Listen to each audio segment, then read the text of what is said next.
Hi guys, welcome to travel channel. பார்க்குறேன்னா இருக்க சதீஷோட அன்பான வணக்கம். இன்றைக்கி நம்ம எதை பற்றி பேச போகிறோம் பார்த்தீங்கன்னா, நான் ஒரு வண்டியை வாங்கியிருந்தேன். ஒரு 3 மாதம் நல்லா ஓட்டி பார்த்தேன். நல்லாவே இருந்தது, சூப்பராகவே இருந்தது. இதில் சின்ன சின்ன பிரச்சனை இருக்குது, அதேமாரி நல்ல ப்ளஸ் பாயிண்ட்டும் இருக்குது. சரி, இந்த வண்டியோட ரிவ்யூ தான் நம்ம பார்க்க போகிறோமா அப்படின்னு கேட்டிங்கன்னா, இல்லை. வண்டி வாங்கும் போது நீங்கள் இந்த ரூல்ஸை நீங்கள் ஃபாலோ பண்ணி ஆகணும். இல்லைனா நீங்கள் 20,000 30,000 உங்களோட கை விட்டு போவோம். அதை நீங்கள் புரிஞ்சுக்கோங்க. என்ன ரூல்ஸ்ன்னு கேட்குறதுக்கு முன்னாடி ஃபஸ்ட்டு ஷார்ட்டாக இந்த வண்டியோட ரிவ்யூ நம்ம ஃபஸ்ட்டு பார்த்துருவோம். ஏன்னா எனக்கும் பெருசாக தெரியாது, A to Z நான் சொல்ல போகிறதில்ல. நான் ஓட்டி பார்த்ததில் என்னோடய எக்ஸ்பீரியன்ஸ் தான் உங்கள்கிட்ட நான் ஷேர் பண்ணுறேன். அதனால் ஃபுல் டீட்டெயில் நம்ம பார்க்க போகிறதில்ல. ஷார்ட்டாக நான் இந்த வண்டியோட சின்ன சின்ன விஷயத்தெல்லாம் நான் உங்கள்கிட்ட ஷேர் பண்ணுறேன். ஓகே, வாங்க வீடியோக்குள்ளே போகலாம்.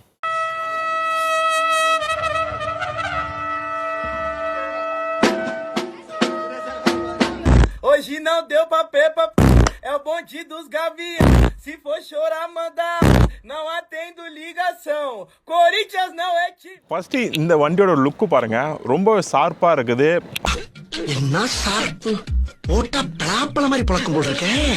கண்டிப்பாக யங்ஸ்டர் அண்ட் காலேஜ் படிக்கிறவங்களுக்கு கண்டிப்பாக இந்த வண்டி ரொம்ப பிடிக்கும். ஆனால் எனக்கு பிடிச்சது இந்த டயர் தாங்க. டயர் ரொம்ப பெருசாக கொடுத்துருக்குறாங்க. எனக்கு டயர் ரொம்ப பிடிச்சிருக்குது. அதுவும் என்னோடய ஹைட்டுக்கு இந்த டயர் நல்லா தாங்கும். அதேமாரி வெயிட்டும் நல்லா தாங்கும்னு சொல்லிட்டு. ஏன்னா ஸ்கூட்டி பார்த்தீங்கன்னா ரொம்ப ரேஸ் கொடுக்கும்போது வண்டி மூவ் பண்ணுறதே ரொம்ப கஷ்டமாக இருக்கும். ஆனால் இந்த வண்டியோட லுக்குக்கும் டயருக்கும் பார்க்கறதுக்கே செம்ம சூப்பராக இருக்குது. பார்க்கறதுக்கு ஏதோ பைக்கில் போகிற மாதிரி தான் இருக்கும் ஃபீலு. புரியுங்க. அப்புறம் நம்ம அடுத்தது என்ன பார்க்க போகிறோம் பார்த்தீங்கன்னா, வண்டியோட பெட்ரோல் கெப்பாசிட்டி. இந்த வண்டியோட பெட்ரோல் கெப்பாசிட்டி 5 லிட்டரு. அப்புறம் மைலேஜ் 30-35 தரோன்னு சொல்லி இருக்கிறாங்க. நானும் ஓட்டி பார்த்தேன், அந்த அளவுக்குலாம் தரல. 30-32 இந்த ரேஞ்சில் தான் எனக்கு கொடுக்குது. அப்புறம் ஸ்பீடு எவ்வளோ வருது பார்த்தீங்கன்னா, ஃபுல் ஸ்பீடு லாக் பண்ணிங்கன்னா வச்சுக்கலாம் 99 தான். அதுக்கப்புறம் மேலே 1 இன்ச்சு கூட அது மூவ் ஆகாது. ஆனால் ஸ்பீடு நீங்கள் ஓட்டும் போது கண்டிப்பாக உங்களுக்கு மைலேஜ் ரொம்ப அடி வாங்கும். ஒரு 80-85 ஓட்டும் போதே மைலேஜ் ரொம்ப அடி வாங்கிச்சு எனக்கு.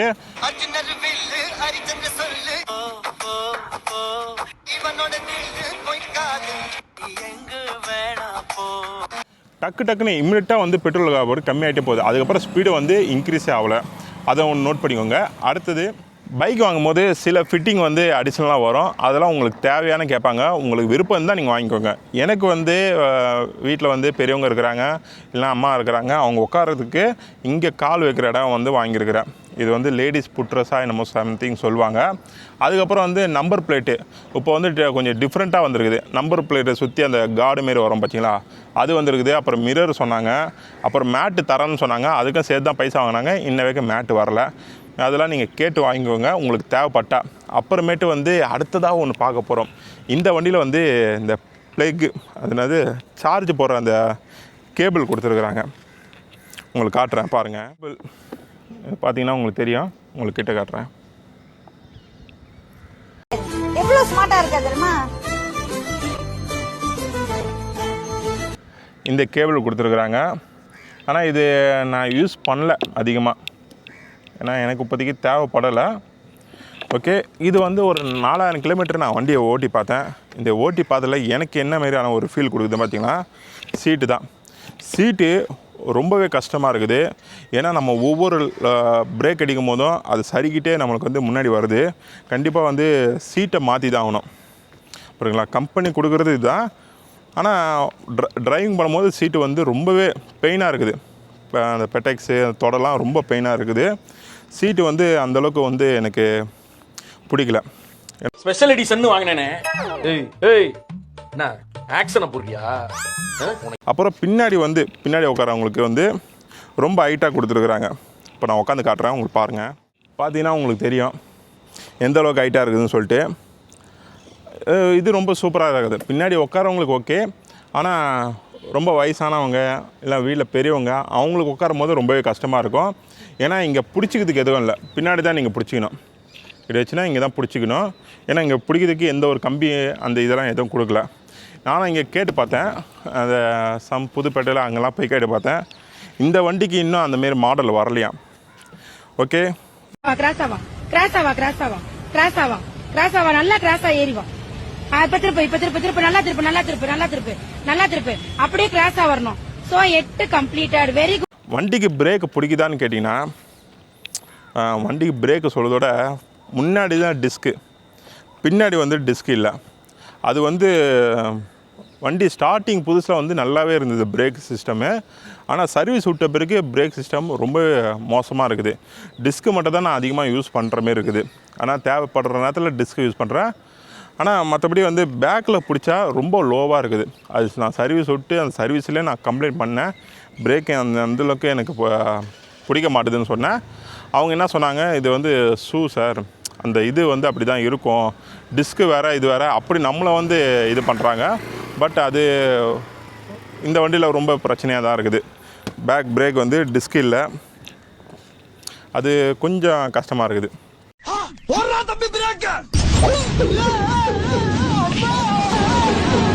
இங்கே ஸ்ப்ரிங் இருக்குது. நீங்கள் பார்த்தீங்கன்னா வண்டி நம்ம ஸ்பீட் பிரேக்கெலாம் போகும்போது ரொம்ப அடி வாங்குதான்னு கேட்டிங்கன்னா அடி வாங்கலை, கொஞ்சம் டைட்டாக இருக்கிற மாதிரி இருக்குது. ஏன்னா விழும்போது நம்மளுக்கே வந்து அது எகிரும் போது கொஞ்சம் அடி வாங்குற மாதிரி, நம்ம பாடிக்கே வந்து பெயினாக இருக்கிற மாதிரி தான் இருக்குது. ஆனால் வண்டி பார்க்கறதுக்கு லுக்காக இருக்குது. ஸ்பீடு வேகம் வந்து ஸ்டார்டிங் வந்து பொறுமையாக தான் போகும். நீங்கள் எவ்வளோ வேகமாக முடுக்கினாலும் ஸ்லோவாக தான் பிக்கப் ஆகுது. ஆனால் ஒரு அளவு ஒரு 40-35 போயிட்டு இருக்கும்போது வண்டி நல்ல பிக்கப்பில் இருக்குது. ஆனால் 70-75 விட்டு தாண்டாதீங்க. ஏன்னா மைலேஜ் ரொம்ப அடி வாங்குது. அந்த விஷயத்தில் ரொம்ப அடி வாங்குது. இந்த வண்டியை வாங்க போகிறீங்க, இந்த ஸ்கூட்டி வந்து நல்லா இருக்குது, கண்டிப்பாக வாங்க போகிறீங்கன்னா நான் சொன்ன கம்ப்ளைண்ட்லாம் நோட் பண்ணி வச்சுக்கோங்க. ஏன்னா எனக்கு இதெல்லாம் நான் ஃபேஸ் பண்ணேன். அதுக்கப்புறம் வந்து லைட்டு வந்து ரொம்ப லாங்காலாம் இல்லை, மீடியமாக தான் இருக்குது லைட்டு. நைட் டைம்லாம் போகும்போதெல்லாம் ரொம்ப பளிச்சுலாம் எனக்கு தெரியல, மீடியமாக தான் இருக்குது. அப்புறம்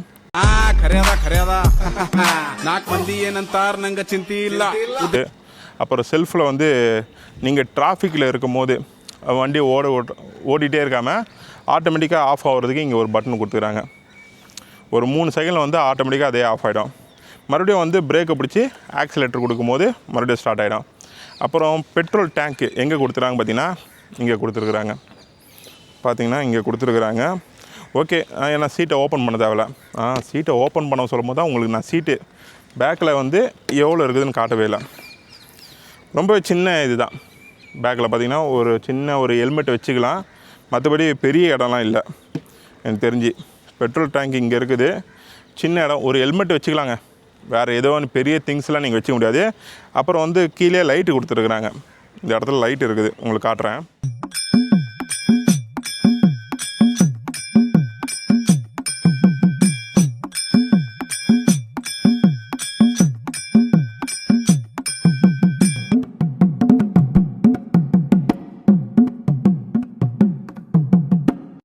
அடுத்தது சைலன்சர். இது ஃபுல்லாகவே வந்து எல்லாமே பிளாஸ்டிக் தான். ஒன்று கூட அந்த இரும்பு நல்லா ஸ்ட்ராங்காக இருக்கும் அப்படி சொல்ல முடியாது. நீங்கள் சப்போஸ் கீழே விழுந்துட்டிங்கன்னா எல்லாமே சுக்காக போயிடும். ஏன்னா எல்லாமே பிளாஸ்டிக் தான். நீங்கள் பார்த்தீங்கன்னா உங்களுக்கு தெரியும், ஃபுல்லாகவே பிளாஸ்டிக் தான். எதுவுமே வந்து இதுவே சொல்ல முடியாது, அந்த இரும்புன்னு சொல்ல முடியாது. கீழே விழுந்தோன்னா கண்டிப்பாக எல்லாம் போயிடும். அப்புறம் அதுக்கு வேறு தனியாக ஒரு அமௌண்ட்டு கொடுத்து நீங்கள் சர்வீஸ் சென்டரில் கொடுக்கணும். சர்வீஸ் சென்டரில் சும்மாவே வந்து எல்லாம் பில்லை போட்டு வாங்குவாங்க. அதுமாரி தான்.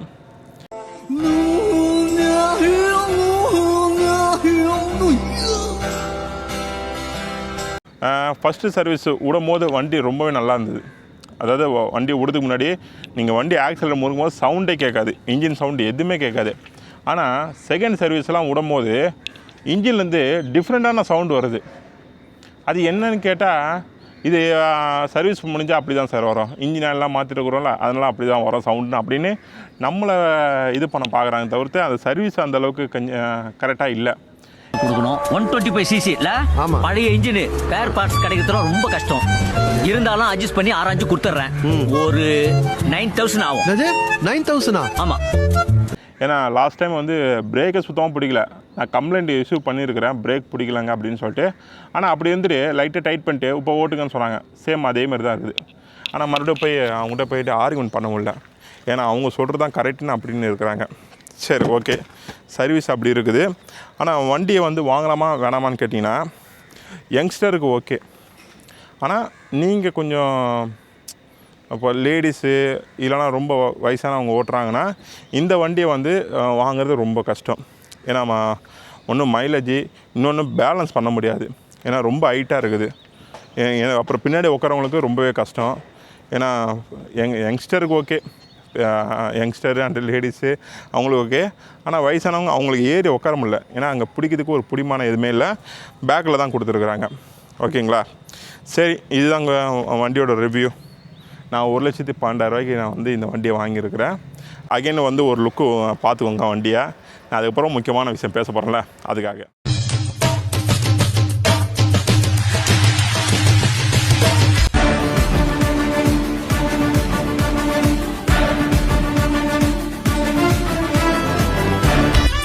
முக்கியமான விஷயம், நீங்கள் வண்டி வாங்க போகிறீங்கன்னா கண்டிப்பாக இந்த ரூல்ஸை நீங்கள் தெரிஞ்சுக்கணும். அது மட்டும் இல்லாமல் நீங்கள் கண்டிப்பாக கொஸ்டின் கேட்கணும். கொஸ்டின் கேட்டால் மட்டும்தான் ரேட்டை கம்மி பண்ணுவாங்க. அதை வச்சுக்கோங்க. நீங்கள் வண்டி வாங்க போகிறோம், நான் ஃபஸ்ட் டைம் வாங்க போகிறேன், எனக்கு வண்டி வந்தாலே போதும் அப்படின்னு சொல்லி எக்காரணம் கொண்டு வண்டி வாங்க போகாதீங்க. ஏன்னா ஒரு பெரிய அமௌண்ட்டு உங்கள்கிட்டருந்து லாஸ் ஆகுது, அதை மட்டும் முடிவு பண்ணிக்கோங்க. சரி, நீங்கள் ஏதாவது ஒரு ஷோரூம் போகிறீங்க, அங்கே என்ன மாதிரி கொஸ்டின் கேட்பாங்க, நீங்கள் எங்கேருந்து வரீங்க, உங்களோட ஒர்க் என்ன, உங்கள் பேர் என்ன, உங்கள் ஏஜ் என்ன, இது கேட்பாங்க. செகண்டு, அவங்க கொட்டேஷன் போட போகிறாங்க, அதாவது வண்டி ரேட்லாம் போட போகிறாங்க. என்ன போடுவாங்க வண்டி ரேட்டு நீங்கள் பார்த்துருப்பீங்க, நான் பார்த்ததே நான் சொல்கிறேன்.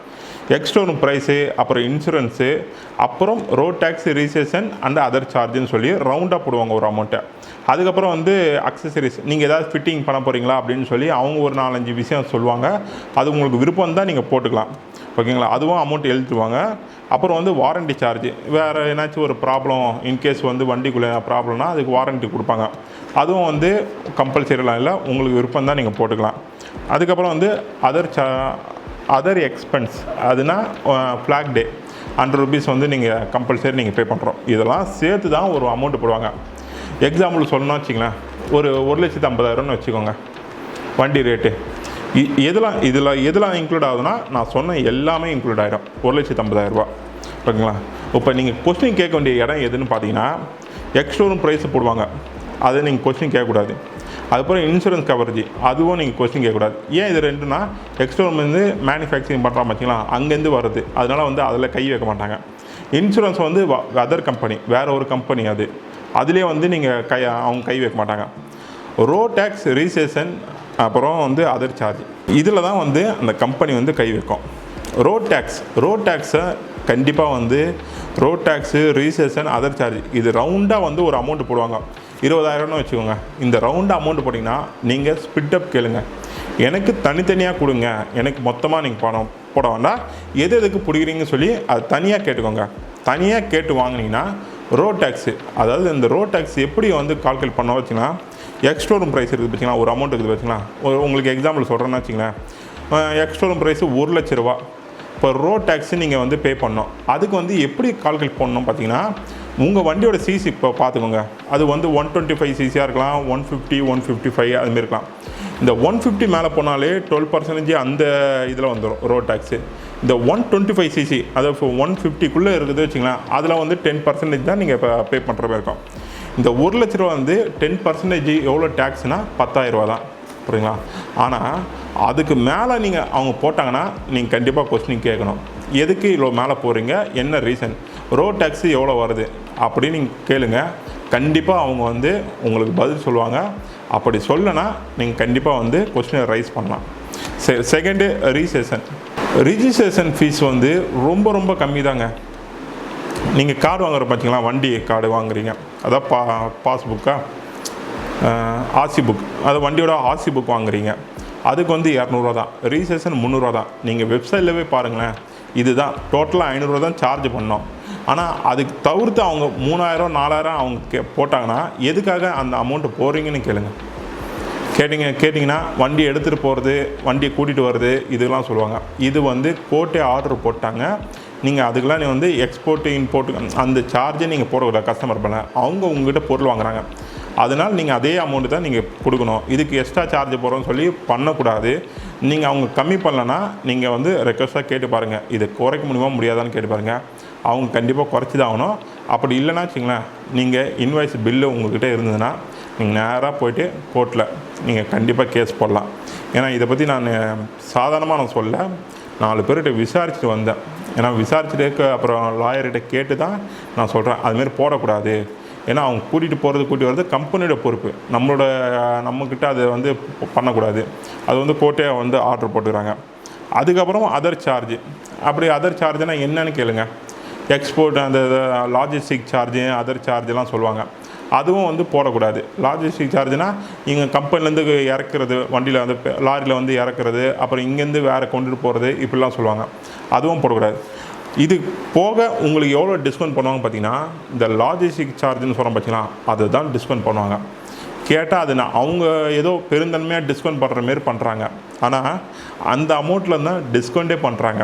ஏன்னா எனக்கு அதுக்கப்புறம் தான் நான் வந்து ஒரு கொட்டேஷன் மட்டும் இல்லை, நான் 2 3 4 ஷோரூம் போயிட்டு எல்லாருமே சேம் அதே தான் பண்ணுறாங்க. அது பார்க்கும்போது எனக்கு ஆச்சரியமாக இருந்தது. என்னடா அது வந்து வெளிப்படைத்தன்மையாக இல்லை எதுவுமே. உங்களுக்கு ரவுண்டாக ஒரு அமௌண்ட்டு போடுவாங்க. கண்டிப்பாக மக்களே, நீங்கள் கொஸ்டின் கேளுங்க. வண்டி வாங்க போகிறீங்கன்னா உங்கள்கிட்டருந்து ஒரு 20,000 ரூபா நீங்கள் சேவ் பண்ணலாம். புரியுங்க? 20,000 30,000 அதுவும் டியூ கட்டி எடுக்கிறாங்க பாருங்கள். அதெல்லாம் நினச்சா எனக்கே கஷ்டமாக இருக்குது. ஏன்னா டியூக்கும் சேம் அதே தான் கான்செப்ட் போடுறாங்க. நான் டோட்டல் அமௌண்ட்லேருந்து அது அப்படியே போடுறாங்க. அதெல்லாம் நினைக்கும் போது கொஞ்சம் கஷ்டமாக இருக்குது. நீங்கள் வந்து தாராளமாக நீங்கள் கொஸ்டின் ரைஸ் பண்ணலாம். நீங்கள் அது மட்டும் இல்லாமல் அவங்க டோட்டலாக ரவுண்டாக போகிறாங்க வச்சுலாம், அதெல்லாம் ஸ்பிட்டப் கேளுங்க. நீங்கள் எதுக்கு அமௌண்ட் பிடிக்கிறீங்க, எதுக்கு பிடிக்கல அப்படின்னு கேட்டு வாங்கிக்கோங்க. நீங்கள் டேரெக்டாக வண்டியை வருது, நான் புது வண்டி வாங்க போகிறேன், எனக்கு பெருமையாக இருக்குது அப்படின்னு சொல்லி வாங்கிடாதீங்க. நீங்கள் பில்லு அவங்க கொட்டேஷன் கொடுக்கும்போது கொட்டேஷன் படித்து பாருங்கள், எவ்வளோ அமௌண்ட்டு போட்டுறான்னு பாருங்கள், எதுக்கு பிடிக்கிறாங்கன்னு சொல்லி பார்த்துக்கோங்க. அப்படி உங்களுக்கு டவுட்டாக இருந்து எனக்கு இந்த அமௌண்ட்டு போட்டுறாங்க எனக்கு டவுட்டாக இருந்தால் நீங்கள் கூகுளில் செக் பண்ணுங்கள். தாராளமாக நீங்கள் கூகுளில் செக் பண்ணலாம். அது என்னென்ன ரூல்ஸ் எல்லாம் போட்டுறாங்கன்னு படித்து பாருங்கள். நம்ம எதுக்கும் நெட்டு யூஸ் பண்ணுறோம். கண்டிப்பாக நீங்கள் வண்டி பர்ச்சேஸ் பண்ணும்போது உங்கள் அமௌண்ட்டு காப்பாற்றுறதுக்காக தான் இந்த ஒரு வீடியோ போடுறேன். ஏன்னா நான் இதனால் 20,000 ரூபா நான் கம்மி பண்ணியிருக்கிறேன். புரியுங்களா? நீங்கள் ஹீரோ ஜூம் 125cc நீங்கள் போய் நீங்கள் கேட்டு பாருங்கள். நான் வந்து 1,12,000 ரூபாய்க்கு வாங்கினேன். அதாவது ஒரு 300 400 கொஞ்சம் முன்ன பின்னே இருக்கும். அப்படி சொல்கிறேன், நான் ரவுண்டாக சொல்கிறேன். புரியுங்களா? ஆனால் இந்த அமௌண்ட்டுக்கு மேலே யாருனாச்சும் வாங்குனீங்கன்னா கண்டிப்பாக வாங்காதீங்க. நீங்கள் கண்டிப்பாக என்ன மாரி நீங்கள் பேசுங்க. நீங்கள் சில பேர் வந்து பேச மாட்டீங்க ஓப்பனாக. இன்னும் வந்த இடத்துல ஏன் சண்டை போடணும், ஏன் இது பண்ணணும் அப்படின்னு நினைக்கிறீங்க. நீங்கள் சண்டை போடலங்க, உங்களோட உரிமை அது. நீங்கள் பொருளை கொடுத்து வாங்குறீங்க. அந்த பொருள் வந்து கவர்மெண்ட் ரூல்ஸ் கீழே அந்த விலையை அவங்க விற்கல. அதிகமாக விற்கிறாங்கன்னா கண்டிப்பாக நீங்கள் கொஸ்டின் பண்ணலாம்ல, அதில் என்ன தப்பு? ஓகேங்களா? மற்றபடி இதுதான் நான் சொல்ல வந்த விஷயமே இதுதான். நீங்கள் அந்த லாஜிஸ்டிக் சார்ஜுன்னு சொல்லி ஒன்று அமௌண்ட்டு போடுவாங்க, அது நீங்கள் போடக்கூடாதீங்க. செகண்ட் வந்து மற்ற ரோட் டேக்ஸுக்கு வந்து இத்தனை பர்சன்டேஜ் தான். 125cc ஒரு பர்சன்டேஜ் இருக்குது, 125 இது இருக்குது, அப்புறம் 125 மேலே போயிடுச்சுன்னா ஒரு அமௌண்ட் இருக்குது. அதெல்லாம் நீங்கள் கூகுளில் செக் பண்ணி பாருங்கள். இல்லை தெரிஞ்சவங்க யாருனாச்சும் என்ன கூட கேட்டு பாருங்கள். இல்லை அவங்களே கையோடு கூட்டிகிட்டு போயிடுங்க ஷோரூமுக்குலாம். ஓகேங்களா? ஏன்னா அது ரோட் டேக்ஸ் வந்து கம்பல்சரி இந்த இதில் தான் எடுக்கணும்னு சொல்லிட்டு. ஆனால் அதுலேயும் வந்து அதிகமாக போடுறாங்க.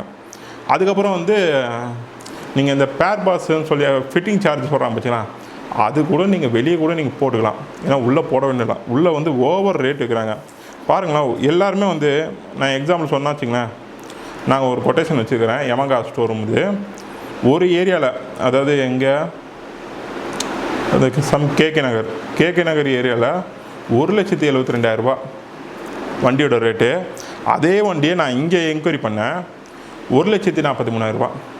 பார்த்துக்கோங்க, 1,78,000 ரூபா எங்கே இருக்குது. அதே இன்னொரு இடத்துல 1,43,000 ரூபா நான் என்கொயரி பண்ணது. இதை பார்க்கும் போது அந்த இடத்தோட ஸ்டாஃபு, அப்புறம் ஸ்டாஃபோட சேல்ரி, அப்புறம் அங்கே இருக்கிற வாடகை எல்லாத்தையும் வந்து பப்ளிக் மேலே தான் போட்டுறாங்க. நீங்கள் போடுங்க, போட வேணாம் சொல்லலை. ஏதோ ஒரு 1000 2000 போட்டால் பரவாயில்ல. 20,000 30,000 போட்டால் நாங்கள் எங்கே போகிறது? நாங்கள் ஆடி BMW காரை நாங்கள் பர்ச்சேஸ் பண்ண வந்தோம், இவ்வளோ காசு போட்டு எடுக்கிறதுக்கு எங்களால் முடியல. ஒரு சாதாரணமான ஒரு வண்டி எடுக்கிறதுக்கு வந்திருக்கிறோம். புரியுங்களா?